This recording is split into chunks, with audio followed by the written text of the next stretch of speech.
Welcome to the End of Life Conversations podcast. I'm Reverend Wakil David Matthews.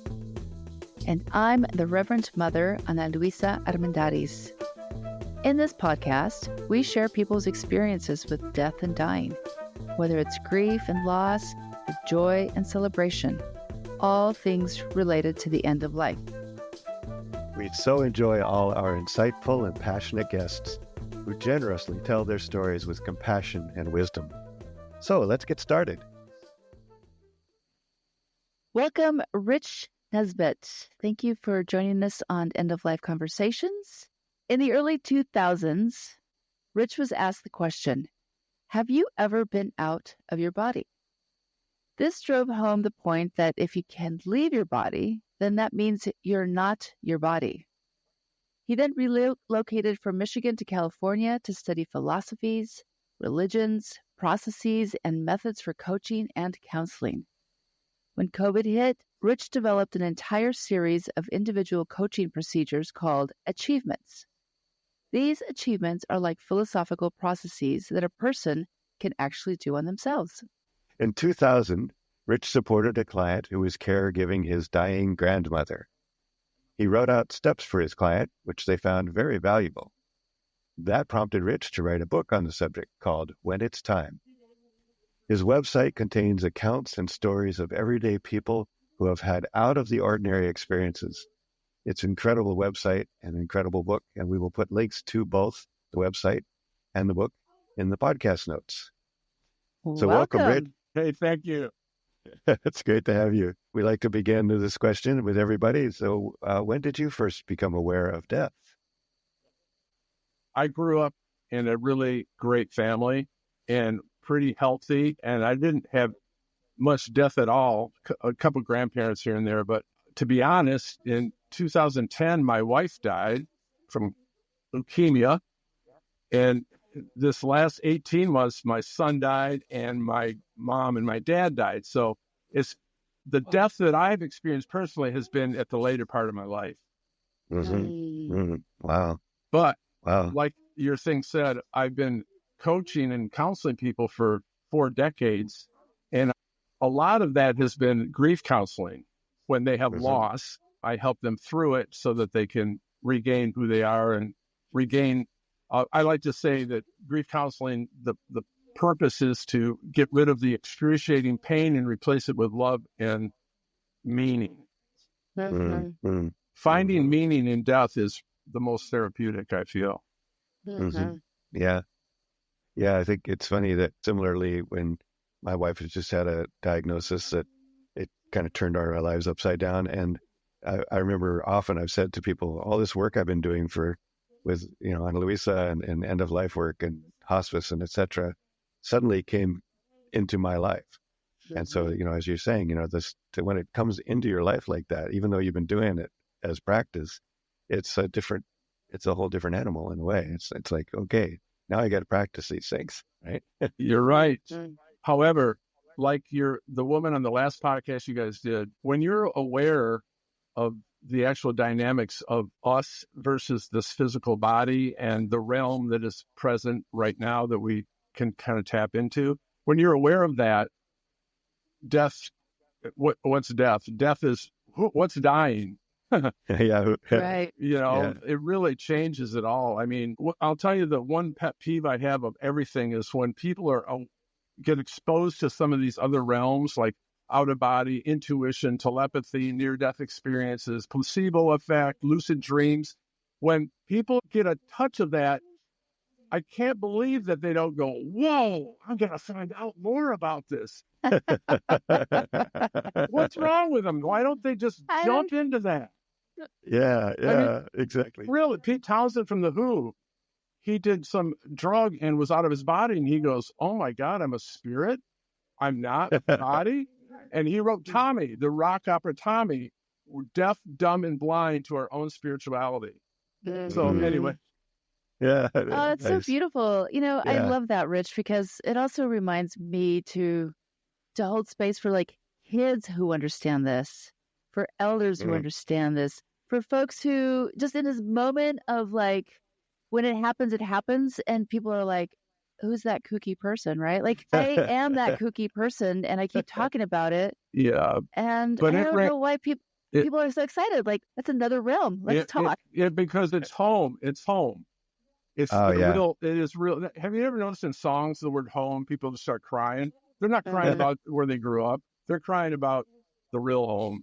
Oh, God, I know. Yeah, yeah. Knows this. I want to. This is free form, so I want to go over something that happened recently that I think is very cool. One of my clients he called me and said, "Hey, I got a friend's her father just died, and they don't know what to say to the 3-year-old. Wow. Can you help them?" I said, "Yeah, have them call me." Well, they never did, but it got me going. Like, yeah, what do these people say to their kids? And then I got thinking, well, why are we talking only about death? That's the end of a physical cycle. But what happened before they were born? So what I did is I recently, like I swear to God, just 2 weeks ago, started writing a children's book called The Life Cycle. And I'm having an illustrator make, like pretty watercolor kind of drawings. And I've got just an example here. And I want to, it's only 8 pages. So let me just read it to you really quick. Okay. Ready? Sure. Once upon a time, there was a spirit in the air named Soul. He had other spirit friends there. One day, Soul got very bored and decided he wanted to learn what it would be like to run in grass, play with toys, and eat birthday cake. But he didn't have any legs to run with, or hands to pick up toys with, or a mouth to eat cake with. He needed a body to do that.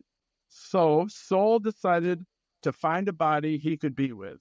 One day, Soul saw a couple who was walking their dog. They looked nice, so he followed them around for a while. He started thinking that he would like to be in their family and that they should have a baby and name it Jamie. Well, after a few months, the woman gave birth to a beautiful boy named Jamie. And Soul moved all around that little baby. Jamie would grow bigger and bigger and soon would be able to run in grass, play with toys, and eat cake. He was so happy. Then it's got these pictures of running in grass, playing with toys, and eating cake. Jamie got older and went to school. He made friends there and learned a lot about how things work in the world. After a few years, Jamie became a man, met a nice woman, and they created a family of their own. Jamie learned a lot about being a dad and helping children. After a long time, Jamie's body got old and it stopped working. Soul then moved away from that body and he went back into the air with all his other spirit friends. He told them about everything he had learned when he was Jamie. Now he watches over his family and will always love them. Soul continues to learn and create new adventures. The end. Beginning. All right. Beautiful. Now that's a unique entry. Yeah, Rich. Okay, so today we're going to have a very different podcast. We are. Here we are. We are. Yeah, this is great. So, Rich. Yeah. My son's name is Sol. S-O-U-L? It's actually S-O-L, like the sun. And tomorrow's his birthday. Oh. He's going to be 16. Aw. And your story really has done something to me somatically. I'm feeling a lot. But I also wanted to share with you that during COVID, I was gifted an hour with an intuitive, which I'd never done. I never thought about doing it. And I had asked her a question about my relationship with my mother. But in the end, she ended up asking me about the kids, my 2 children. And she said, there were these 2 souls who saw you come back to be a conduit of love and light into this world. And they decided to level up and join you because they wanted you to be the teacher. And so as you read that, I imagined the soul of Sol and Lucero, because I have two starlight names. Yeah. And yeah, the story is not about just the right here and now, the life cycle of Earth. It's about, teaching kids that it's before and continuously, right? It doesn't end. And another thought I had is that I get these questions too. How do you talk to a kid about death? And people also ask me about, like, how do you talk about sexuality? I'm like, you talk about sexuality from the very beginning. You talk about death and dying from the very Oh, yeah. beginning. Yeah. And then it's a natural conversation. Yeah. And I mean, my kids have grown up with me being very death positive in our household, talking about the cycle of seasons and everything. So talking about death is not that big a deal anymore. No. And they can come to their own conclusions around what is actually life and souls and all this. And they also can marry that into their own thoughts with, it's normal. This is what happens. This is what has been happening. It's okay. Yeah. So I really, truly appreciate your book. And I appreciate this moment with you because it means something. And I won't know until later, but thank you. I appreciate it. You are so welcome. Yeah. In counseling, you've got to get to the beginning of the incident. If you're doing the therapy where they tell you the trauma, well, I got in the car and I went down to the stoplight. Someone ran into me and I was in the hospital and it took 3 days. If you're going to have them process that out and it's not resolving, you've got to say, did it start earlier? They're like, oh, yeah, I had an argument with a girlfriend. Yeah. And I was all spaced out and I got in the car. And then it gets away for it. They release from it when they find the full incident from the beginning. Right.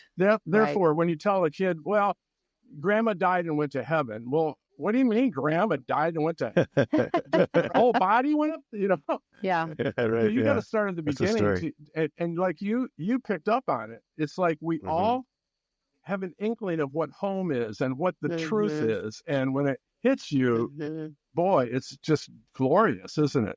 Yeah. You can feel it. You can really feel it. I was the reason I got up for a minute there was I was looking, couldn't find it, but I wrote a children's book for my kids, for my daughters when they were young, which is similar in a way. I'd love to send you a copy. Yeah. It's called The Star Dancing Girls. And it was about my daughters. It was about 2 stars dancing in the sky and just being good friends. So they saw the Earth and they said, oh, we want to go there. That looks cool. And then we went and talked to father, son, and he said, here's how that happens. You pick a body or pick a family, and they picked a family. And so the way this started, the real part of this, the part that was made into a story, was my wife had conceived twins, and one of the twins died before it was born, so, and that was real life, right? And then we had another baby, magic baby, 18 months later. So the way the Star Dancing Girls goes is that the 2 stars were in the womb, and one of them said, I'm really missing the stars. I need to go back. Yeah. And she went back.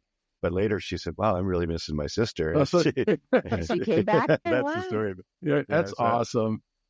So I love that. But what I love about what you said and what we're talking about here is that whole sense that we are not just this right now. We are this right now. We are only this right now. But also there's that whole spectrum of what came before, and that's all part of us as well. So that's so beautiful. Thank you for doing that. This is the book I wrote on helping people at the end of life when it's time. Yeah. Now, in the middle is a chapter called Strange Magic, and it's all about paranormal and metaphysical phenomena. Because when you're around death, there's stories from all these clients I've had over the years, and quite a few of them talk about communication with deceased loved ones, telepathy and intuition, lucid dreams where they know something's going to happen, and picking your parents. Like, for example, one woman woke up at 3 a.m. She's pregnant, right in the middle of the night, and she gets this communication. The baby's name is Madeline. Wow. She out loud goes, oh yeah, okay. It was the intention was so strong. That baby's name is Madeline. Okay. And then she went to work the next day, and her boss comes up and hands her a pad of paper. He goes, I was in Walgreens last night, and are you naming your baby Madeline? It said letters for Madeline. She hadn't told anything. And then she went to a church event, and someone came up and goes, I had a dream that you're naming your baby Madeline. Is that right? Well, she better not go away from that, right? Yeah. As you're saying all these things, it's like I have encountered that in myself. Like when I was pregnant with my son, I had that dream. His name is Son Joaquin. Just had it. I was 3 months pregnant, had the dream. Yeah. And I even told my then husband, I'm like, you can decide to have a list of potential names That is the Yeah. only name that I will put on that list. And I'm not going to, that's going to be it. And he never actually formed his own list. The day I had the baby, we still hadn't talked about the name, but he came back and he's like, oh, yeah, I told all the neighbors it's Soda Joaquin. And I was No like, way.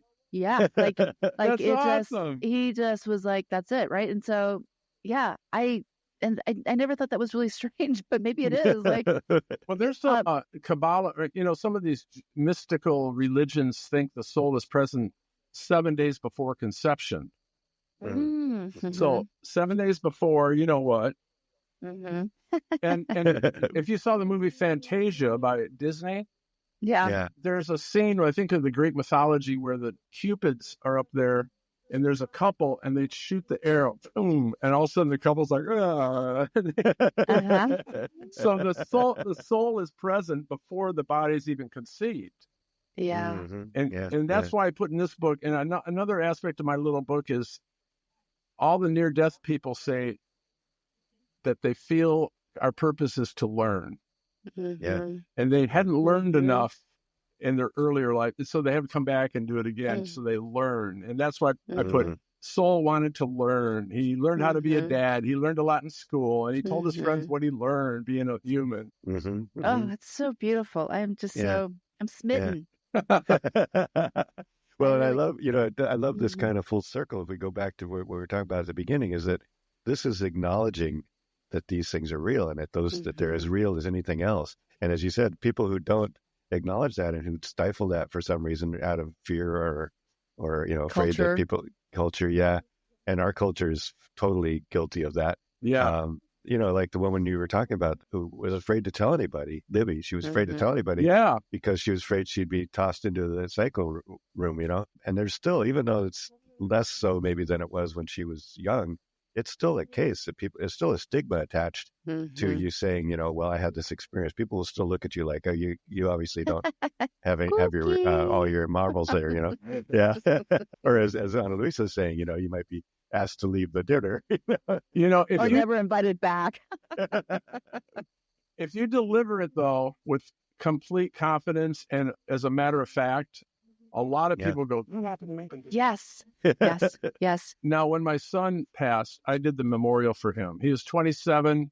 He was with his hockey buddies down in New Orleans for a bachelor party. And they decided to do a little blow to have fun. And it was fentanyl. And he died instantly. Anyway, I was doing the memorial for him with my parents and all these relatives. And afterwards, my nephew came up to me. And now these are straight ahead science, no spirit, no religion. They're all like modern day people. And he goes, Uncle Richard, I got to tell you something that happened. He's in the finance industry, like Edward Jones kind of finances, where he has clients that come in to invest.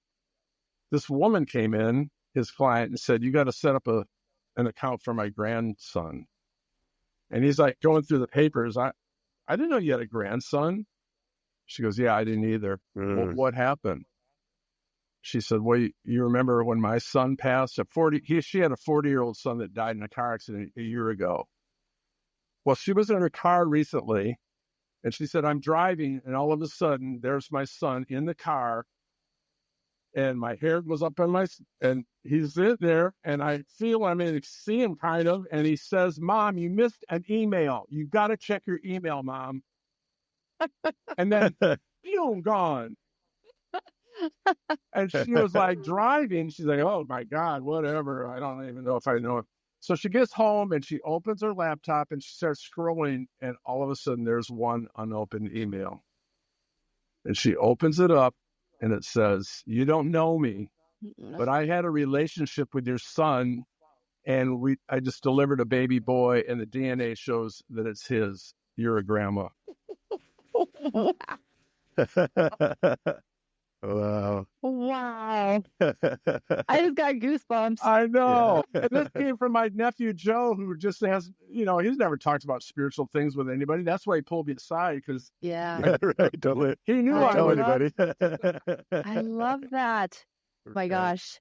That's so I was part of the Denver Film Festival that happened this last week, and I got a chance to talk to somebody, and we were talking about death. And she said she's reading a book about how to prepare for the afterlife. Yeah. Like make a plan with somebody so that they can keep watch for any signs that you're around. I was like, scrolling around trying to find that name of the book, but I'm like, I'm in. Let's do this. Let's have some fun. Oh, I love it. Fritz, this is so fun talking to you. Death positivity. Yeah, totally. Exactly. All right. Well, wait a second. Let's get back to like business at hand here, because we need to tell our subscribers, like, what is it that you do? What are you doing professionally? So the counseling was one-on-one, right? Helping people through loss, helping them find their abilities that they buried, finding old decisions that are keeping them from progressing now. And I had a huge practice up in Chicago, and we moved to California and COVID hit. Mm. And that's when I developed these. You know what journaling is? Yeah. Well, how about journaling with exact directives or questions to go from? I've got a program people can do at home. It's very inexpensive. It's called Life After Loss. Mm. And I have them journal, but they're exact questions, because time does not heal. People think it does, only because over enough time they have processed it. Mm-hmm. Yeah. But what if you process it in a 2-week period by journaling the right things? Mm-hmm. And all of a sudden now you can live your life without all the horrible pain. Mm-hmm. And you can, so that's worked really well for me is, and basically I talked about this whole spirit, body, mind thing, because if you've got that mindset, helping someone at the end of life is so much easier and so much more spiritual. Mm-hmm. You have to ask people what's going to happen when your body's gone. You ask them what they think and get them to talk about it, because no one else is asking them that. Yeah. And that's what's all. Can you believe that's what's on their mind? Of course. So when you say, "Well, what do you think's going to happen?" They're like inside. They're so relieved that someone's going to actually bring it up, because it's the elephant in the room. Yes. Right? Yes. Just a quick question though, Rich. Do you think there's any space for pain to be a part of your life for an extended period of time, or do we need, as humans in our path, to clear that pain out as quickly as possible? I don't know. It depends. If you want to live with it, you can. It seems to me that, like, what comes first, the thought or the emotion? Mm-hmm. What comes first, do you think? I think it's a thought for me. So if you keep your thoughts going that create pain, well, that's what's happening.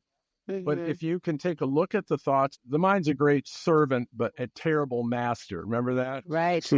Yep. So if you're following your mind's controlling it, and your so-called loss isn't authentic. It's just it's driving you, and you're at the effect of your own thoughts. So if you write these thoughts down, and I'll just give you one on this program I made. It's write down what you feel you should have done to prevent your loved one dying, because that shit's going on. And if you put it down and you can start reading it, you'll start going, wait a minute, this is ridiculous. All of a sudden everything shifts, and the pain kind of subsides, and now you can have more of a close relationship with the one you love. I think maybe at least this is what I'm picking up too, is in the work we've done with all these different people, we've often speak about the importance of feeling the feels, feeling all the feels, because we don't want to stifle that. We don't want people to just push things aside.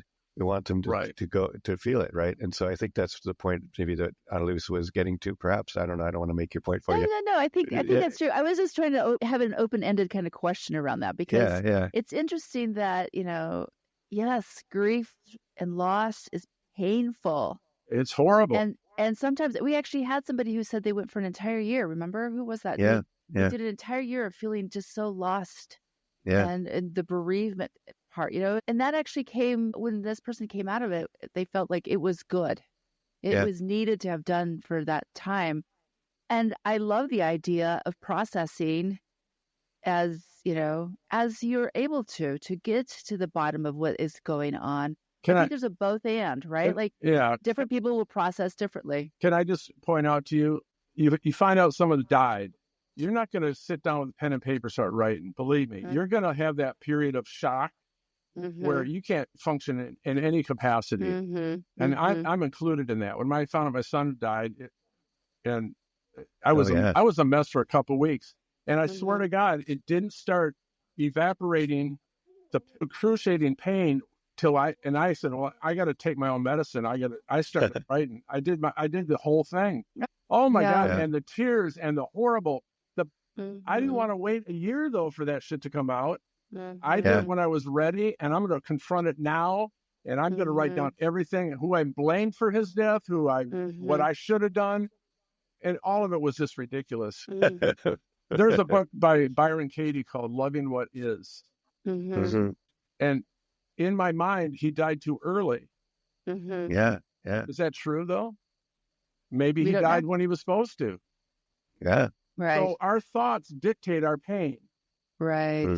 So, and everyone does process it differently, but boy, you can speed up the process if you just confront what's actually going on in your mind and reevaluate all of that stuff. It's garbage, because most of it's garbage. Yeah. It Have turns you ever out. read The Untethered Soul? No, I know that book. I got it. I haven't. It's kind of. Just listen to it in audiobook. I have been listening to that for about 6 years. Yeah. Once or twice a year, I listen to it because it's so soothing to me. But it always reminds me, whose thought is that? I know. Who's telling you that thought? Figure that out first. Yeah. Okay. Well, so true. we can't be upset by anything, by any person or any situation. It's only our attachments to thoughts about it. Right. Yeah. Right. Yeah. Oh, Beautiful. so good. Yeah. And in my counseling, I've found that old decisions that have been, and during trauma, the dog bites you when you're 3 years old and you make a decision, I'm not going to trust my parents. How could they let me on the yard when a dog was going to bite me? Yeah. So now they get in a relationship and they got problems because they don't trust and all that stuff. So when you find the old thoughts and old decisions buried in trauma and loss, it all turns around. Yeah. So they've lived with pain and distrust for their whole life, but was it really real?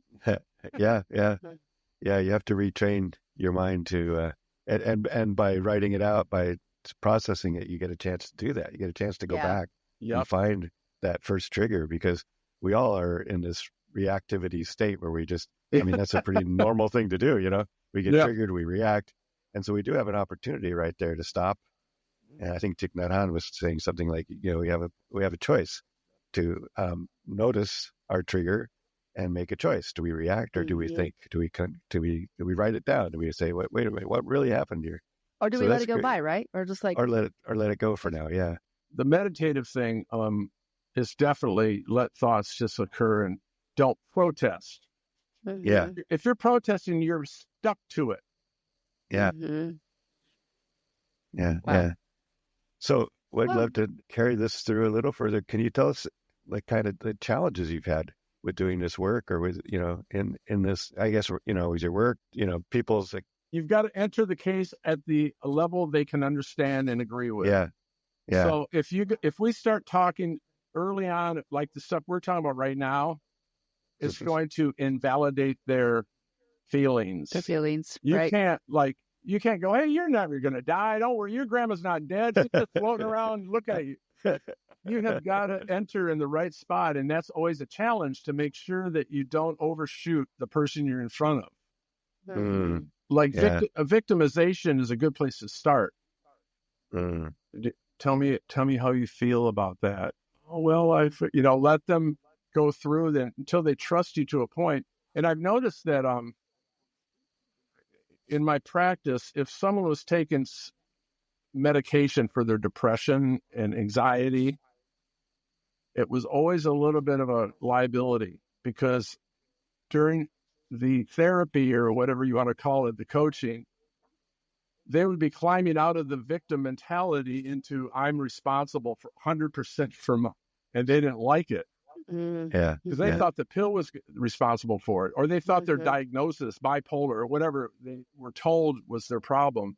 So that's always a kind of an issue of the level of responsibility can they take for their situation. Yeah. So that's a challenge, huh? Yeah, definitely. Just like at the dinner party, who's going to listen to you and who's not going to listen to you, right? But a small percent will go, that happened to me. Right. You know? Yeah. But 80% will go, you're crazy. You know, that's your conspiracy. That's okay. That's okay.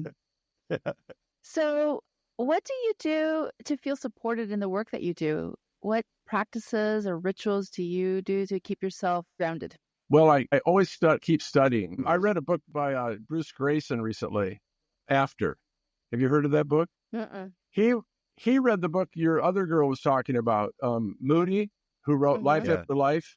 And Grayson had a patient, a attempted suicide patient, and he was no spiritual bone in his body, total, you're dead, blackout, you know, it's all science, no metaphysical, nothing.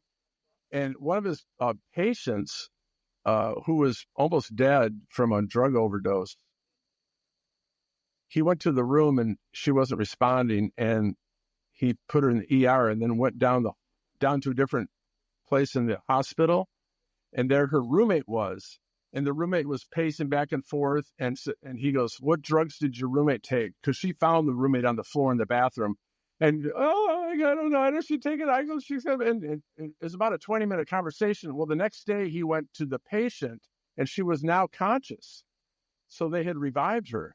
She had a near-death experience, but he didn't know about that.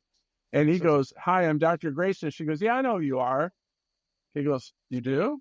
Well, I thought you were unconscious last night when I came into the room." She goes, "No, not here. You were with my roommate down the hall talking to her about the medications I take, and she was pacing back and forth, and you had that stain." And he was like, "Whoa." What? So then he went to the University of Michigan, I think it was, 6 years later, never told his wife, never told anybody. And that's where Moody was, the guy that wrote Life After Life. And that's when he wrote his book about all those near-death experiences. And I wanted to point out one thing to you guys that is kind of one of the best scientific theories that I've ever heard.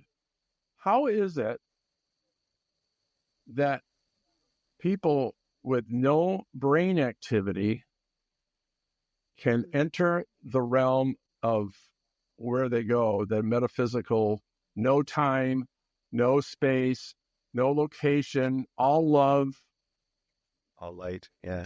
deceased relatives coming up to you? How do they enter that if their brain is not working? Grayson decided and pretty much researched, the fact is our brain, which everybody says is the greatest thing on earth, is a filter. Alex Huxley said the same thing. It's a reducing filter. It only allows frequencies, wavelengths, considerations, concepts that will help this animal survive. Right. So this body needs food, sex, and sleep, and all we're going to get is that amount of filters. So when the brain dies, or you take acid or LSD and it reduces, now the world opens up. The metaphysical realm opens up. I thought that was just amazing. I love that. Yeah. And that's on my website. That's why I said it's above it all, 360: music, motorcycles, and the metaphysical. Because music, people can cry when they hear music. How come they're crying? Where's that coming from? How come Paul McCartney wrote Yesterday in his sleep? Where is that coming from? That's a realm that he touched into. Riding motorcycles or kite surfing or rock climbing or camping or hiking in nature. Those things bring us close to nature in that metaphysical realm. People say, it's my religion. Hiking is my religion. Yes. And so I'm trying to point out to people, it's all around you right now. All you have to do is acknowledge it when it happens. Yeah. Open to it. Yeah. I know with a lot of the new treatments with mushroom treatments and ayahuasca and those kind of things, most of the time, what people are coming out of that with is that reconnection that you're talking about, noticing that, we actually are connected to everything. Wow. Well, I think didn't the CIA want to create kind of mind control people and use LSD, but it backfired because it became the summer of love and peace. And I don't want to go to war. Oh, shit. The thing about drugs, I mean, you do it once and you get a kind of in that realm, but I don't really purport to doing it too much because it eventually destroys the body and then you're toast anyway. But if you get a glimpse of it and you start researching, now you start meditating and you start kind of really finding out that would be valid. Yeah, and you can find the exact same thing, like Annalisa's and I both agree, and pretty much 90% of the people we talk to agree. Just walking down into the woods, or taking a deep breath. Yeah, like really feeling the body. Just you're right. What? Yeah, yeah, right. we tend to go on automatic, don't we?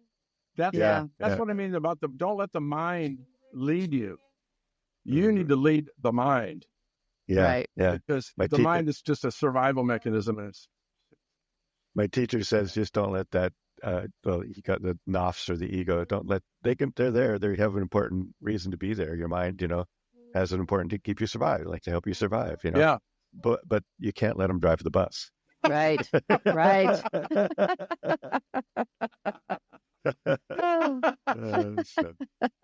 Okay. All right, we're getting close to where we should try to end here. Yeah. So, dude, I could go for 3 hours. I know. I kind of want to go hang out with you. Like, I think we'd have a blast. We should do that sometime, definitely. Well, we got the same kind of shirt on. Denim? Yeah, that's right. What frightens you about the end of life? What frightens me about it? Yeah. Pretty much my daughters and my wife and everybody doing good and freaking out. It's not about me really. It's more about worrying about those guys. Sure. Yeah, and it's interesting because one of the steps in my book, I mean, I don't know if you can tell, but I use the word metaphysical versus spiritual because I think spiritual has kind of gone into so many like crystals, and I like that. I like nuts and bolts. I'm riding my motorcycle through the countryside, and all of a sudden I'm out of my body. You're like, whoa, So, well, I can't remember what I was going to say now. End of life frightens you. Yeah, it frightens me that a lot of the stuff in my book, there's several steps to take with someone at the end of life, and they're very, very practical. The spirit, mind, body thing, you got to go over that with them and just give them maybe the thought that maybe you're not going to die. Have you ever thought of that? I had a woman from Australia who read the book and said, my mom's dying. What should I say to her? I said, well, go over the spirit, mind, body thing and the fact that maybe if she considers she's a spirit, that means she's lived before and she's going to continue to live and she's going to live again. And she did that. And you know what her mom said? Well, honey, I've always known I had a past life. I just didn't know they went by so quickly. That's so great. Oh, wow. Yeah, I love it. That's great. Yeah, I think we've often had that same response. Is it mostly when we work in this world, we don't have a fear of the actual happening of death or what's going to be there. We don't know. It's a mystery, and we live in acceptance of that mystery. But we do worry about our beloveds. Who's going to be left over, and how's it going to be for them? And are we doing everything we can to make sure that they're taken care of, and that they don't have a hard time? And that's the hardest part. Remember that woman? The reason she came back was for her daughter. Yeah, and she didn't even have a daughter yet. Oh, yeah. Oh, that's right. She hadn't appeared yet. She knew she was waiting. She wanted to be the portal. The daughter was like that little dude. Yeah, right. Wait a minute. I was playing a game with you. You can't fail that quick. That's right. Exactly. This is awesome. Wow. So, Akil, what's the next? I think let's just do this last question, which is one we always like. It to kind of sum it up, which is there anything you wish we had asked you and anything else you'd like to share with us before we end? I think that people should know that their years and years of therapy is not needed anymore. If you ask the right questions and you don't give advice, a person can come to their own epiphanies and realizations and exhilaration. And you don't need to just sit there and growl about your feelings about everything. I've got techniques that just make it go A to B. And that's what I like to do in my life. And I would say that if they're interested, they can call me and we can talk and see what we could do. And I love the fact that I now don't have to rely on people coming to me. I can send them a PDF of all these exercises they can do at home. And I've done a pilot on a lot of people. And one woman, swear to God, I did a free pilot on all these people during COVID. And this woman called me up and goes, "Hey, I want to pay you."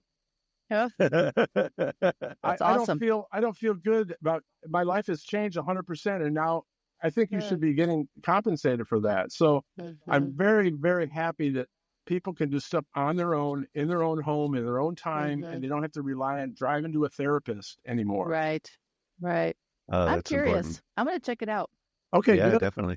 Good. Yeah, thank you. And we will, like I said, we'll put all that in the podcast notes so everybody who's listening can check it out for themselves. And that's right.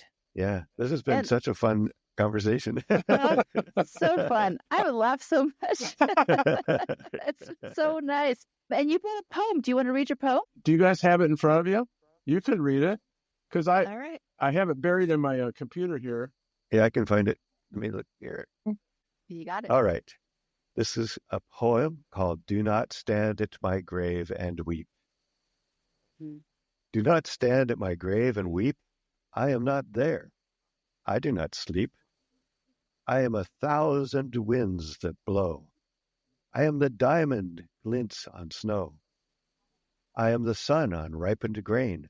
I am the gentle autumn rain. When you awaken in the morning's hush, I am the swift, uplifting rush of quiet birds in circled flight. I am the soft star that shines at night. Do not stand at my grave and cry, I am not there. I did not die.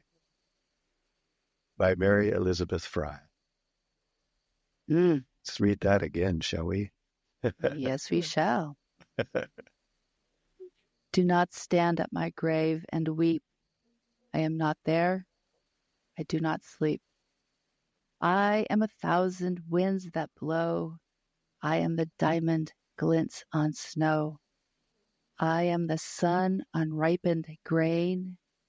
I am the gentle autumn rain.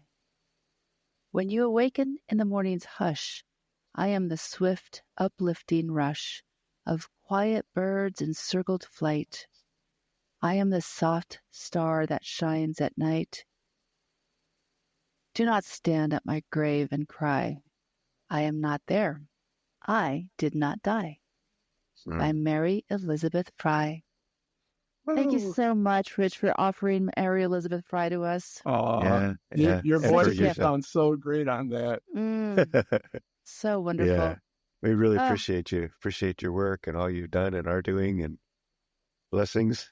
And thank you so much for coming and visiting with us. You are welcome. I'm so glad you guys are doing this. And back at you. Thanks so much for joining us on the End of Life Conversations. We appreciate you and look forward to sharing our stories. We encourage you to subscribe to have access to premium episodes and extra resources. Links to our guests and their recommendations and a transcript of this episode will be in the podcast notes. Yes, thank you so much. And please tell all your friends. Follow us on social media, and again, consider subscribing for some excellent premium content. We want to acknowledge that the music we are using was composed and produced by Charles Heastand. We also want to acknowledge that we live on unceded lands that have been cared for thousands of years by Indigenous peoples who are still here.